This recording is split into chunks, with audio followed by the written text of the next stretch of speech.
up, everybody? I'm the Grand Blue, here to bring you the latest gaming news.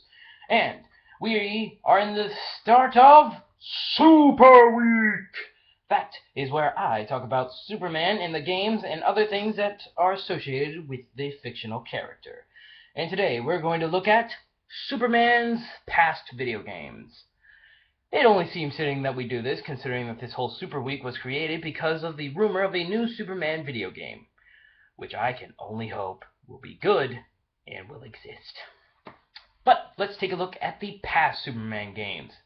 And boy, did they suck! I mean terribly. Let's start with the Commodore 64 version, which, while it was okay, it wasn't the best of the Superman games, but it was decent enough to get you to play it. Then again, there were countless loading screens that took way too long. 2 to 3 minutes. 2 to 3 minutes!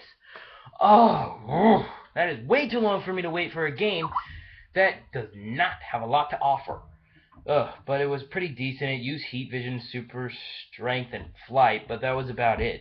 But it had its own problems, but it wasn't that big enough for it to be the main focus of the game's terribleness. There was also an NES Superman video game, which I guess was okay, but it just didn't feel like a Superman game. Most of the time, you play as Clark Kent. This is Superman, not Clark Kent. If you want a Clark Kent video game, play Paperboy. Okay? This is Superman. I want to beat people up. And you get to do that. Kinda. In the Nintendo 64 version of the Superman franchise. And yikes. Is it bad? It is technically based on the animated series of Superman. And while the animated series was great, the game sucked. I mean terribly. And I don't see how that's even possible. There was a Batman animated series that got a bunch of games, and all of them were great. But we make one Superman game, and it sucks? How does that happen? And why does it suck, you're probably asking? Well, I'll tell you. It's because the first level, that's right, the bullshit starts at level 1. And you wouldn't think that it would start there, because usually when a game is bad, the badness of that game usually starts at about level 3, 4, maybe 5 if you're lucky. But nope, this game really punches you in the gut with level 1. It is an endurance challenge, and you have 2 minutes to go fly through rings.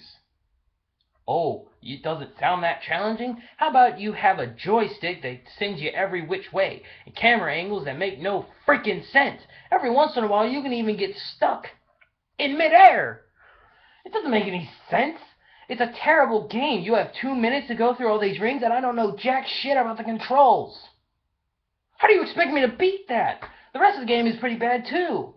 You have power-ups that allow you to unlock superpowers that involve Superman, super breath, and heat vision, and maybe super speed. I didn't care enough to get that far in the game to see if that was a power-up. But yes, you get these power-ups temporarily. Once the level of the game is finished, gunzo, no more power-up, and it is kind of chargeable, but only if you find more power-up tokens. Oh yeah, it runs out, and if it runs out, you don't get it back unless you find a power-up of that same superpower. It's terrible and completely tedious. If you want me to use this superpower, give me the superpower. Don't make me look for a power-up that'll let me use this superpower. Just give it to me. I mean, come on. But there's another Superman game for the Xbox and the PS2. And out of all these video games, it's the good one. And it's not even that good of a game.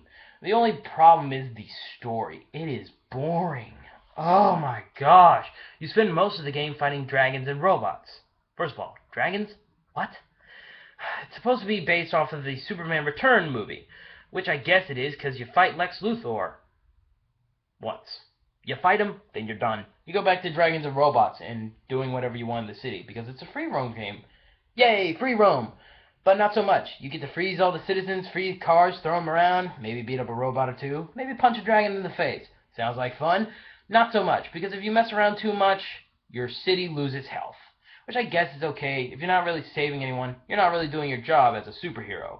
But why does the city have a health bar in a free roam game when you want to mess around and blow stuff up? It doesn't make any sense. If the city dies, you lose, and maybe you have to start over. I don't know, because I didn't let it get that low. Why? Because I don't want to risk it. It's a terrible, terrible game, and I'm afraid of what it'll do. But yeah, it has a health bar? What? That does not make any sense. But I've ranted about these games. That's about all of them.